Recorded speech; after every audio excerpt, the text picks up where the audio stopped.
E o que aconteceu após o capítulo 3, após o sermão de Pedro, né? E a cura daquele coxo, nós vamos ver as consequências e o início da perseguição da igreja, onde Pedro e João são presos por aqueles líderes religiosos daquele tempo, né? Por pelos simples fatos deles ter pregado Jesus, anunciado Jesus.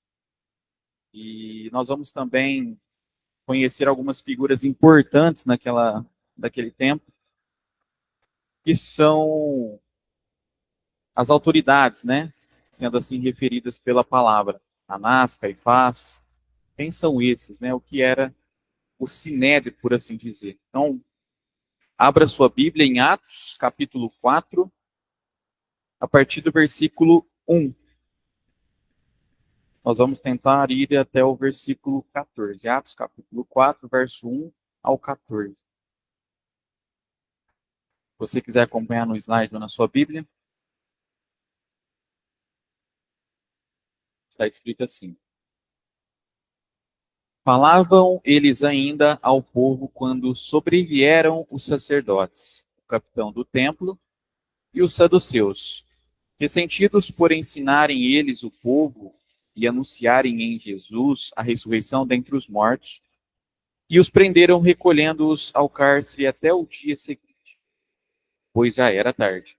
Muitos, porém, dos que ouviram a palavra, a aceitaram, subindo o número de homens a quase 5.000. No dia seguinte, reuniram-se em Jerusalém as autoridades, os anciãos e os escribas, com o sumo sacerdote Anás, Caifás, João, Alexandre e todos os que eram da linhagem do sumo sacerdote. E pondo-os perante eles, os arguiram: com que poder ou em nome de quem fizestes isto? Então Pedro, cheio do Espírito Santo, lhes disse: autoridades do povo e anciãos, visto que hoje somos interrogados a propósito do benefício feito a um homem enfermo e do modo por que foi curado, tomai conhecimento vós todos e todo o povo de Israel, de que em nome de Jesus Cristo, o Nazareno, a quem vós crucificastes e a quem Deus ressuscitou dentre os mortos, sim, em seu nome é que este está curado perante vós. Este Jesus é pedra rejeitada por vós, os construtores, a qual se tornou a pedra angular. E não há salvação em nenhum outro, que abaixo do céu não existe nenhum outro nome, dado entre os homens, pelo qual importa que sejamos salvos. Ao verem a intrepidez de Pedro e João, sabendo que eram homens iletrados e incultos, admiraram-se e reconheceram que havia eles estado com Jesus. Vendo com eles o homem que fora curado, nada tinham que dizer em contrário. Amém. Até aqui. Na última lição, né, no capítulo 3, onde nós concluímos a nossa última aula, Pedro e João curaram ali um coxo, né, no templo, após ter proferido aquele sermão onde 3.000 foram batizados. Não sei se os irmãos se recordam. Pedro simplesmente pregou o evangelho, cumprindo aquilo que o Senhor Jesus tinha pedido para ele fazer, né? E aí, então, seu sermão foi cortado de repente, começou a primeira perseguição aos cristãos. Hoje, irmãos, nós, nesta lição, e nas seguintes, né, que nós vamos começar a ver, que isso se intensifica, né? À medida que os discípulos começam a anunciar Jesus, a pregar o evangelho, a gente começa a ver a perseguição dos cristãos. E especificamente esses dois apóstolos, né, Pedro e João, nesse momento são presos. E isso é importante, esse estudo é interessante para nós hoje, para entendermos como nós devemos responder quando a perseguição dificulta as coisas, né?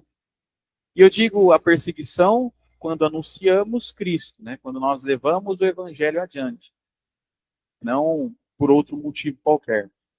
Nós vamos ver, versículo a versículo, irmãos, todas as coisas importantes a se dizer dentro dessa primeira parte de Atos capítulo 4, que é fundamental à igreja. Primeiro ponto, Pedro e João são presos. Olha o que diz os 3 primeiros versículos. Falavam eles ainda ao povo quando sobrevieram os sacerdotes, o capitão do templo e os saduceus. Nós vamos rapidinho depois explicar sobre quem são esses. Verso 2. Ressentidos por ensinarem eles o povo. Então, primeiro ponto, eles estavam ressentidos porque Pedro e João estavam ensinando o povo e anunciando em Jesus a ressurreição dentre os mortos. Outro ponto também a se observar aqui. O verso 3 logo vai nos dizer: e os prenderam, recolhendo-os ao cárcere até o dia seguinte, pois já era tarde. Então não era possível, naquele momento em que João e Pedro são presos, de serem eles julgados naquele exato momento, então por isso deixou para o dia seguinte. Bom, os que prenderam aqui os apóstolos, como nós vimos nos primeiros versos, eram líderes sociais e políticos daquela época, né? Religiosos lá em Jerusalém. E eles representavam ali a estrutura do poder daquela cidade, né? As autoridades daquela cidade. Antes de adentrarmos a fundo, se você quiser acompanhar no slide ou na sua Bíblia, alguns textos de referência a respeito de perseguição, onde Paulo, Pedro e o próprio Senhor Jesus vai nos dizer algo interessante para abordarmos dentro desse estudo. Eu diria que o irmão Alex pudesse fazer a leitura de 2 Timóteo 3,12.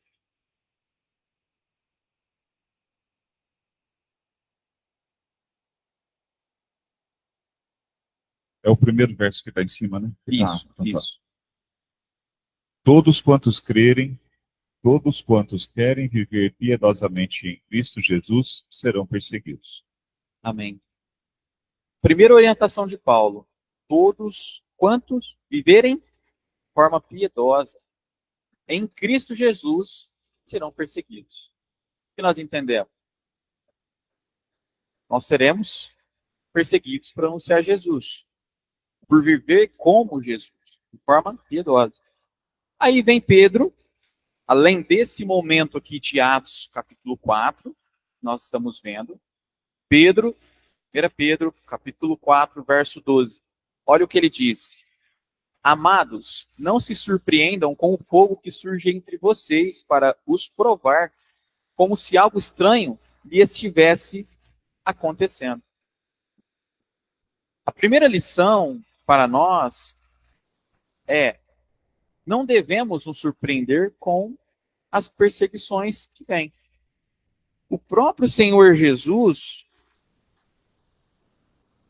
ele vai nos ensinar, e ensinou os discípulos, né?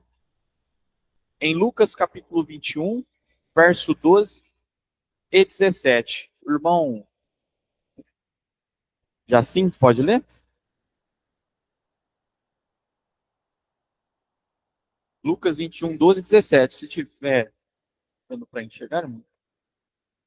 Passará o mal de nós, perseguirão, entregando-vos às sinagogas e aos cárceres, por causa do meu nome. E todos os seres sereis odiados por causa do meu nome. Amém. Amém. Lançarão mão de vós e vos perseguirão, entregando-vos às sinagogas e aos cárceres. Por causa do quê? Por causa de quem? Por causa de Jesus. De todos sereis odiados por causa do meu nome. Então não é por qualquer coisa. Serão lançados ao cárcere por causa do nome de Jesus. Então, Pedro, Paulo e o próprio Senhor Jesus já alertou a respeito deste tema. A questão não era se a perseguição viria, mas quando ela viria. Essa pergunta ela foi respondida por Pedro e João, quando eles aqui foram foram interrompidos, né, aqui nesses 3 primeiros versos. Bom, os sacerdotes destacados aqui nos primeiros versos, quando ele fala os sacerdotes, provavelmente eram aqui os principais sacerdotes, né, que nós vamos ver também no versículo 23, lá no versículo 6 também fala um pouquinho. Os que eram da linhagem do sumo sacerdote, mas os sacerdotes responsáveis pelas atividades ali do templo. Quando o texto fala sobre o capitão do templo, provavelmente era o responsável pela segurança ali do templo e era a segunda autoridade abaixo somente do sumo sacerdote. Logo, ele também destaca aqui os saduceus, que era, vamos dizer assim, uma seita, né, que controlava o templo ali naquele tempo. A maioria dos membros do Sinédrio, que nós vamos ver, que eles vão mencionar aqui o Sinédrio, eram saduceus. Isso está lá em Atos capítulo 5. Por causa de sua disposição em cooperar com Roma, os saduceus constituíam a força política daquele tempo. E uma força que, de fato, era constituída por essas autoridades. Mas, tendo dito isso, né, a respeito desses, algo interessante que nós precisamos entender é que lei de Deus, ou de homens, Pedro e João havia infringido. Nenhuma. Simplesmente curaram um homem e proferiram um sermão. Agora, o fato é que eles representavam uma ameaça àquela estrutura de poder, né, daqueles dias, aqueles homens. Primeiro ponto, eu até destaquei ali no slide. Pedro e João ensinavam o povo. Conforme o texto que nós lemos, isso foi o que implicou aqui, né? Pedro e João estavam ensinando aquele povo. Ou seja, eles não gostavam do fato deles estarem ensinando. O segundo ponto é que eles estavam ensinando e estavam anunciando Jesus, o Cristo a quem eles haviam crucificado. Então, quando os romanos pregaram Jesus na cruz, os líderes judeus, imagino eu, que eles pensaram que tinha acabado com os cristãos, né? Pronto, crucificamos o líder, então acabamos com o nosso problema. Mas, na verdade, agora, Jesus tinha mais seguidores do que quando ele estava vivo.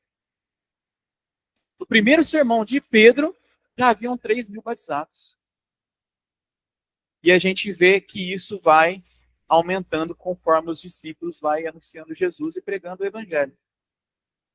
E o terceiro ponto, Pedro e João estavam anunciando em Jesus, eu acho que é um ponto importantíssimo, a ressurreição dentre os mortos. Eles não estavam apenas anunciando que Jesus tinha ressuscitado dos mortos, mas também estavam anunciando que através de Jesus, outros podiam ser ressuscitados dos mortos. Imagina isso, na cabeça daquele povo. O Cristo que ressuscitou e Pedro e João falando, não, você, crendo nele, também poderá ser ressuscitado no último dia. É surpreendente ver os saduceus aqui, né? Porque o texto fala sobre os saduceus e não os fariseus, liderando aqui inicialmente, né? A essa oposição aqui aos discípulos. A maioria dos conflitos do Senhor Jesus, conforme os evangelhos traz, foi com os fariseus, não é mesmo? E aqui eles mencionam que foram os saduceus que iniciaram essa perseguição. Né? Adiantando um pouquinho para os 3 próximos versículos, para o versículo 4 ao 6, está escrito assim: muitos, porém, dos que ouviram a palavra a aceitaram, subindo o número de homens a quase 5.000. No dia seguinte, reuniram-se em Jerusalém as autoridades, e aqui mais uma vez eles vão mencionar os anciãos, os escribas, com o sumo sacerdote Anás, Caifás, João, Alexandre e todos os que eram da linhagem do sumo sacerdote. Quando ele fala 5.000 aqui, alguns historiadores dizem que poderiam ser mais 5.000, ou poderiam ser 2.000, completando os 3.000, né?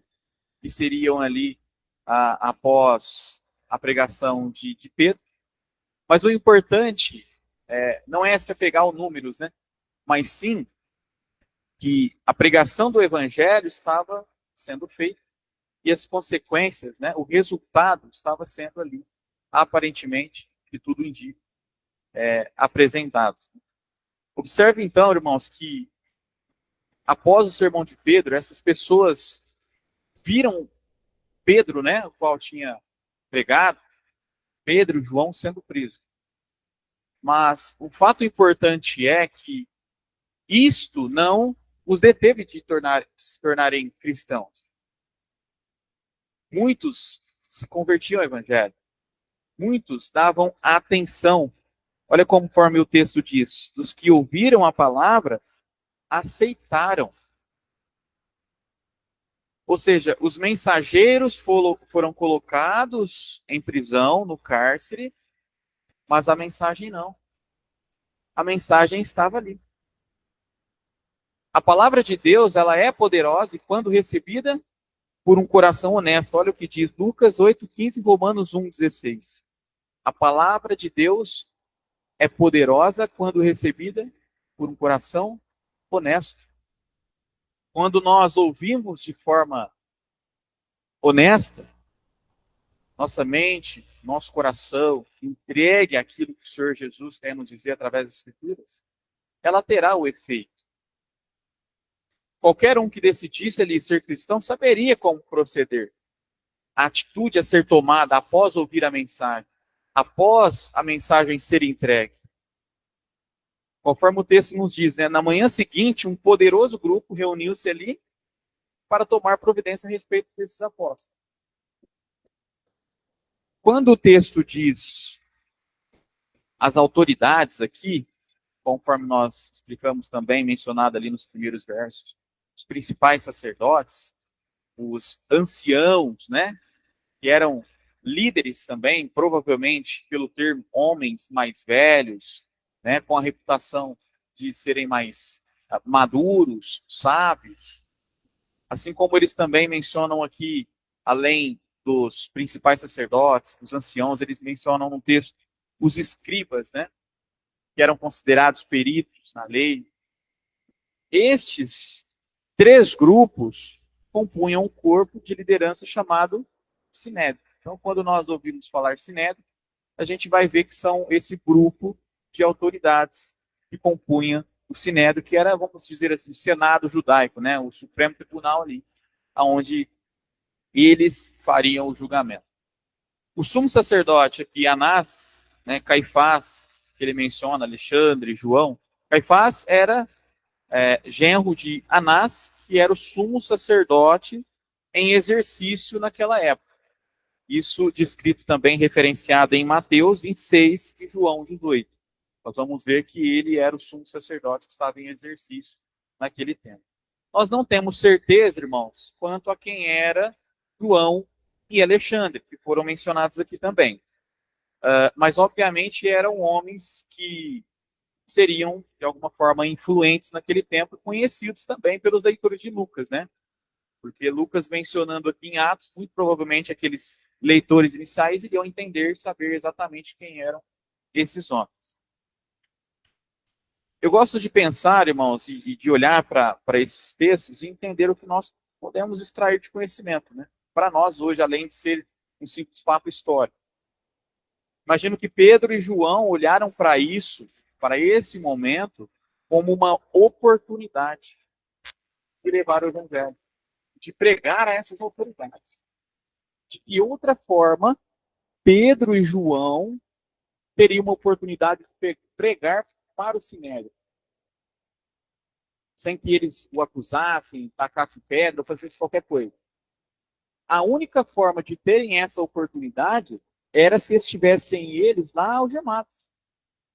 Nós vamos ver que ao percorrermos o livro de Atos, que é fundamental para o nosso ensino, que cada vez que um cristão ali era levado ao julgamento, ele usava isto não como uma ocasião para se defender, mas como uma oportunidade para anunciar Jesus, para falar de Jesus.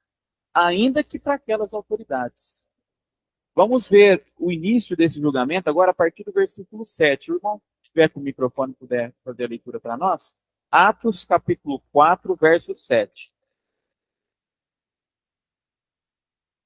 E pondo-os perante eles, lhes arguíram: em que poder, em nome de quem fizestes isso?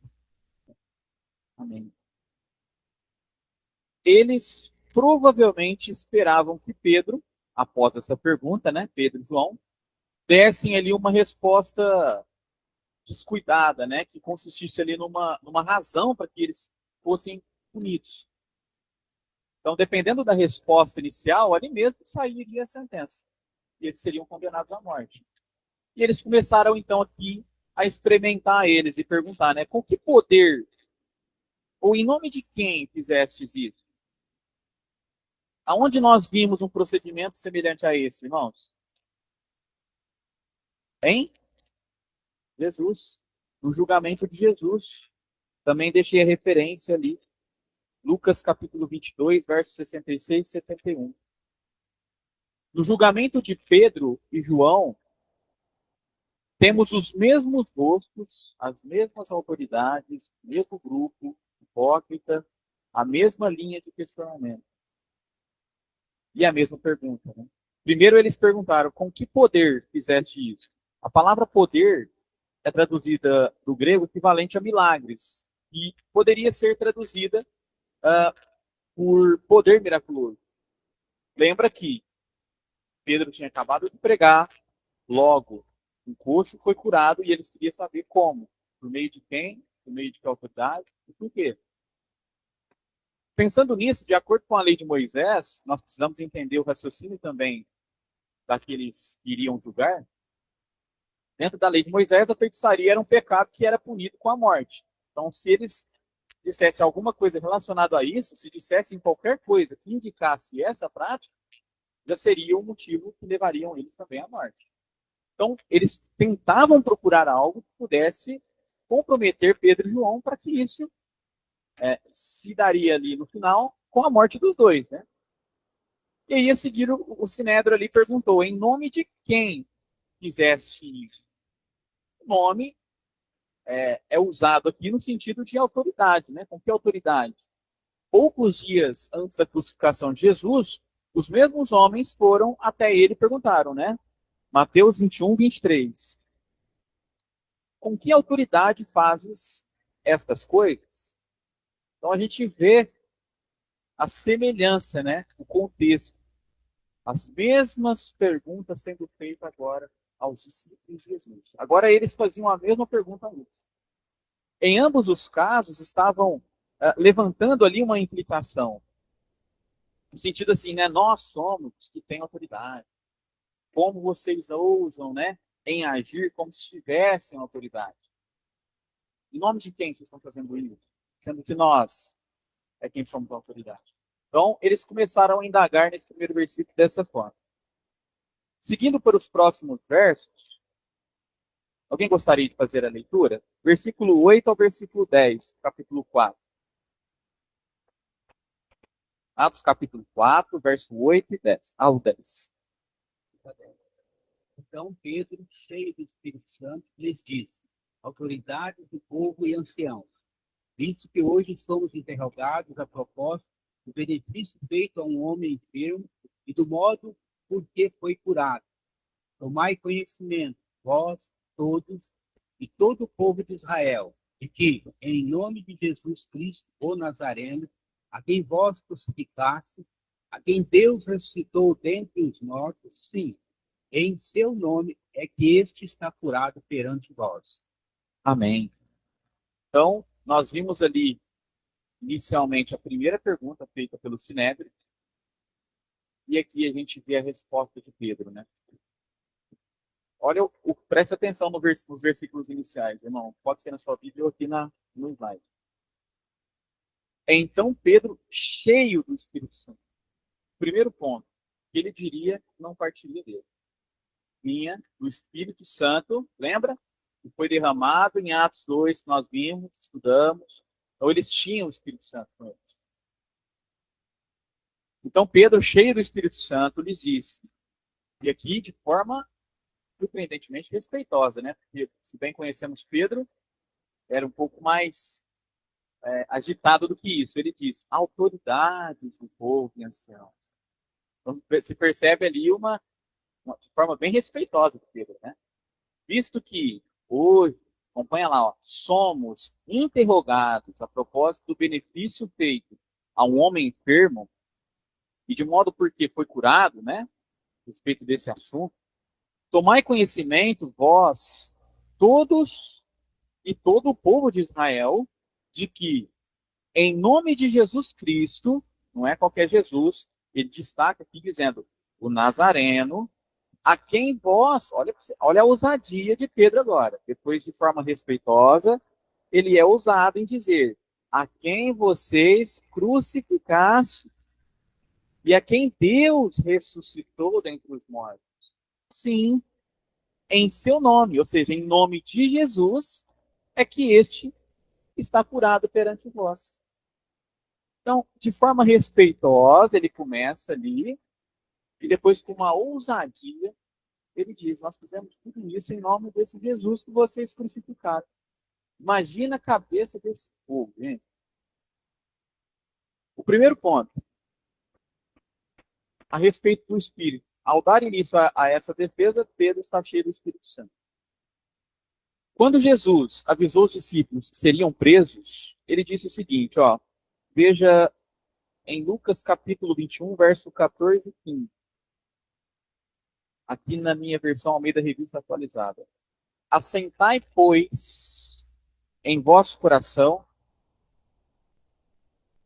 de não vos preocupardes com o que haveis de responder, porque eu vos darei boca e sabedoria, a quem não poderão resistir, nem contradizer todos quantos se vos opuserem.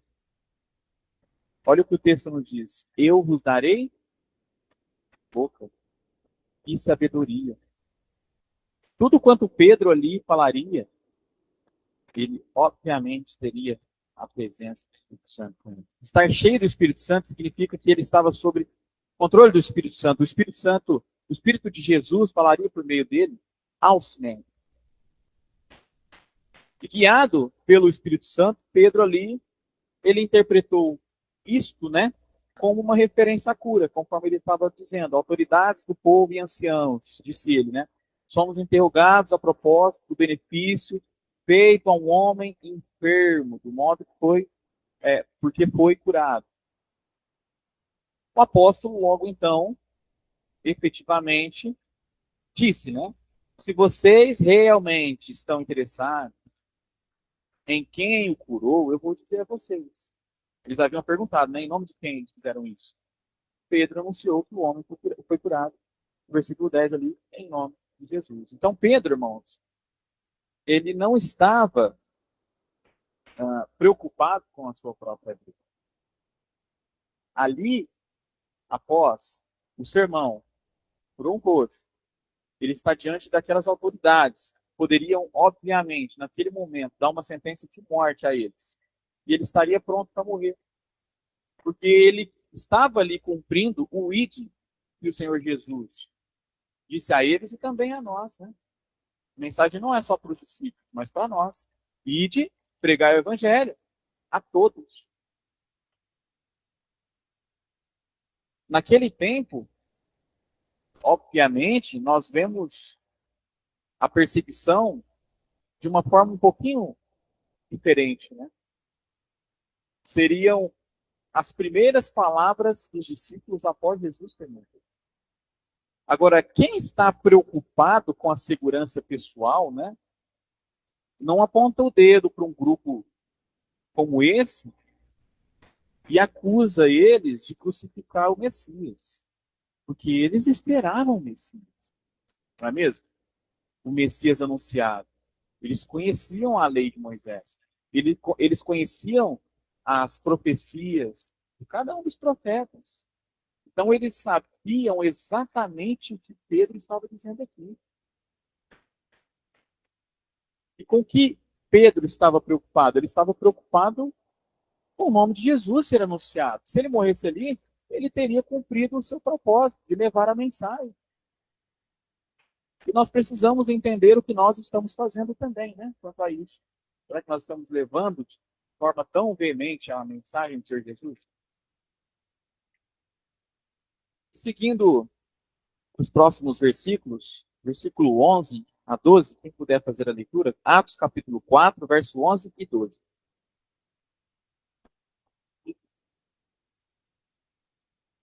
Esse Jesus é pedra, rejeitada por vós, os construtores, a qual se tornou a pedra angular. E não há salvação em nenhum outro, porque abaixo do céu não existe nenhum outro nome dado entre os homens, pelo qual importa que sejamos salvos. Amém. Obrigado, irmão. Olha o que o texto nos diz. Este Jesus, aí ele conclui, né? Este Jesus que vocês crucificaram era o Messias. Basicamente é isso. Este Jesus é pedra rejeitada por vós. Olha lá no texto. Por vocês. Os construtores, a qual se tornou a pedra angular. E aí, o verso 12. E não há salvação em nenhum outro, porque abaixo do céu não existe nenhum outro nome dado entre os homens, pelo qual importa que sejamos salvos. Não há outro caminho, não há outro modo, não há outro jeito. Pedro ousadamente pregou a salvação por meio exclusivamente do Senhor Jesus Cristo a esses homens, a essas autoridades. Quando ele diz aqui a pedra, no início do verso, né, Jesus é a pedra rejeitada por vós, entendemos que, primeiro, esses iletrados, né, incultos, pescadores, Pedro e João, estavam tendo agora a ousadia de citar trechos das Escrituras a essas autoridades, a esses teólogos na época, né? Pedro, ele citou aqui, irmãos, o versículo 22 de Salmo 118, que diz, a pedra que os construtores rejeitaram tornou-se a pedra angular. Então, acredita-se que, então, eles sabiam exatamente o que Pedro estava dizendo. Pedro estava falando, sabe esse Messias que vocês tanto esperavam? Esse é o Jesus que vocês crucificaram. Por quê? Salmo 118 é uma das mais antigas referências ao Messias. Então eles conheciam o que Pedro estava falando, sabiam exatamente o que Pedro estava dizendo. E aplicou isso a essas pessoas. Ele acrescentou, né, vós, é a pedra rejeitada por vós, os construtores. Imagina a cabeça deles. Matamos o Messias. Mas tudo, conforme as Escrituras nos diz, né, teria que se cumprir. Os construtores aqui não se refere aos que batiam os pregos, né, espalhavam a massa ali. No caso ali, referia-se aos responsáveis pela construção ali, né, o arquiteto, o empreiteiro, o mestre de obra, vamos dizer assim. Pedro apontou o dedo para eles, para aqueles políticos, e disse, né, para eles, né, vocês, líderes, são os que rejeitaram o Messias. Rejeitaram o Messias por causa das falsas concepções, né, que tinham a respeito dele. Pensava que o Messias viria com aquela pompa toda, né, líder de uma grande força militar, de um exército, expulsaria os romanos daquela terra, né? Pensava que ele reinaria no trono de Davi, lá na cidade de Jerusalém, então aquele povo seria a autoridade sobre toda a terra. Mas não foi assim, né? O trono de Jesus não é terreno carnal, não é mesmo? Concorda? Quando Jesus veio, diferente do que pensavam sobre o Messias, então, como o texto nos diz, o rejeitaram. Aquele a quem rejeitaram, Deus o tornou a pedra angular da obra divina, conforme o texto aqui nos diz. A pedra angular, rapidinho, era a pedra mais importante do prédio, né? Naquele tempo, essencialmente. Essa pedra era essencial à construção. Ela completava o alicerce e demarcava ali os padrões e a direção, né, para o resto da estrutura, né, da obra toda. Então, era a pedra fundamental. E aí, ele chega na parte, acredito ser muito importante para este estudo, já quase que concluindo aqui, irmãos, Verso 12, e não há salvação em nenhum outro, porque abaixo do céu não existe nenhum outro nome, dado entre os homens, pelo qual importa que sejamos salvos. Pedro ensina sobre Jesus, anuncia Jesus, prega sobre ressurreição e salvação por meio exclusivamente de Jesus. Assim como Jesus foi quem pôde curar fisicamente o mendigo, ele também é o único que pode salvar espiritualmente a humanidade. Não há salvação em nenhum outro. A afirmação ela é restritiva, mas é verdadeira. Jesus disse, veja lá, João 14, verso 6. Eu sou o caminho e a verdade e a vida. Ninguém vem ao Pai senão por mim. Um texto conhecido por todos. Mas se de fato nós entendermos João 14 e Atos, capítulo 4, versículo 12, nós já temos armas poderosas para pegar Jesus. Atos capítulo 4, verso 12, está dizendo para nós, há um só, por meio de um só, nós podemos ser salvos. Jesus. E aí o próprio Senhor Jesus, no Evangelho de João, no capítulo 4, vai dizer, eu sou o único caminho. Então, se nós entendermos de fato isso, nós estamos muito bem preparados para pregar Jesus. Os ouvintes de Pedro ali, consideravam-se salvos porque eram descendentes de Abraão, né? Porque tinha a lei de Moisés. Não, então nós somos autoridades. Basicamente, Pedro estava dizendo para ele, vocês não podem ser salvos por meio de Abraão, de Moisés, somente através do nome de Jesus. Então, o mundo religioso hoje, nós vemos isso, proclama que desde que você seja uma pessoa boa, amigável, honesta, pode ir para o céu de milhares de maneiras diferentes, né? Mas diante disso, Pedro novamente diria para todos, não, vocês só podem ser salvos através do nome de Jesus. O pronome é que nós, pelo qual importa que nós sejamos salvos. Para alguém aqui que pescador, mendigo, sacerdote, ancião, escriba, oficial tribunal, qualquer outro, ser salvo, ele enfatiza, tem que ser através de Jesus Cristo. Pedro estava dizendo que seus ouvintes, irmãos, religiosos ali, estavam perdidos. A perseguição ali era vã. Assim como o coxo que foi curado fisicamente anteriormente a esse julgamento aqui, se eles aceitassem Jesus, preste atenção nisso, se eles aceitassem Jesus naquele momento como Messias, após Pedro falar e anunciar esse Jesus, imagina eles, não, eu quero conhecer esse Jesus. Obviamente, Pedro e João vão ser batizados. Recebereis o Espírito Santo. Se eles dissessem, naquele momento, que Jesus era o Messias, eles poderiam ainda ser salvos. Havia remissão. Deus é um Deus cheio de graça e de misericórdia. Concluindo, irmãos, agora nos últimos versos, 13 e 14, para encerrarmos a aula, Atos capítulo 4, versos 13 e 14. Ao verem a intrepidez de Pedro e João, sabendo que eram homens iletrados e incultos, ou seja, para eles era só pescadores, né? Admiraram-se e reconheceram que haviam eles estado com Jesus. Vendo com eles o homem que fora curado, nada tinham que dizer em contrário. Pedro e João mostraram que eram de fato discípulos do Senhor Jesus. Nada podiam dizer de si mesmos, mas vindo do próprio Senhor Jesus, pelo Espírito Santo. Nos círculos religiosos daquela época, Pedro e João não era ninguém, né? Além de ser pescadores. Por isso que ele diz aqui, né? Iletrados, incultos.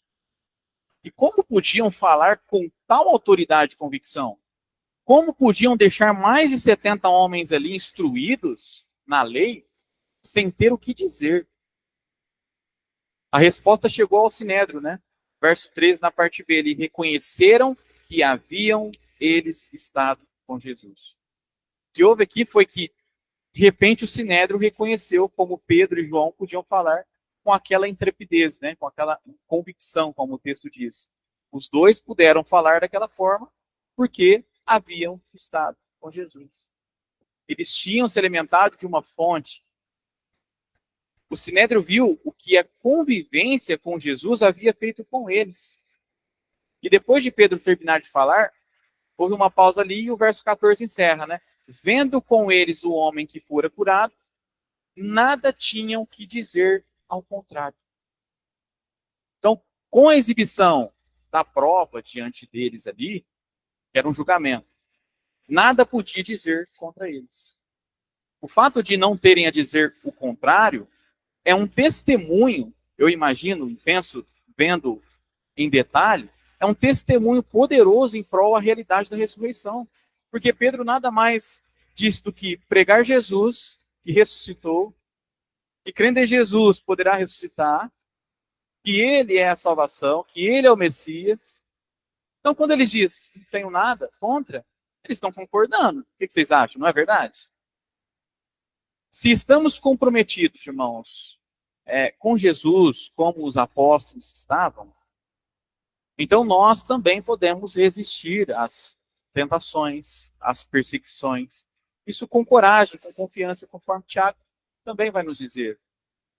Então, os membros do Sinédrio não podiam negar a sua parte na crucificação de Jesus.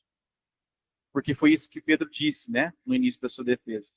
Os membros do Sinédrio crucificaram Jesus. E Deus ressuscitou Jesus dentre os mortos. O Jesus ressurreto havia agora, então, curado o homem que estava diante deles.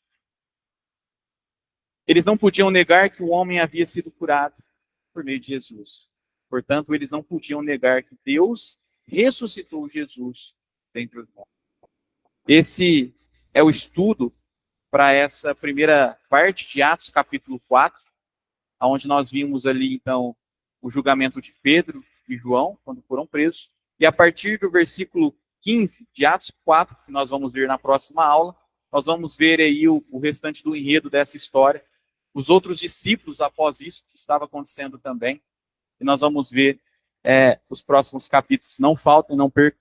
Nós vamos fazer uma pausa agora para o café, e logo mais nós voltamos para o culto de adoração em nome de Jesus. Amém?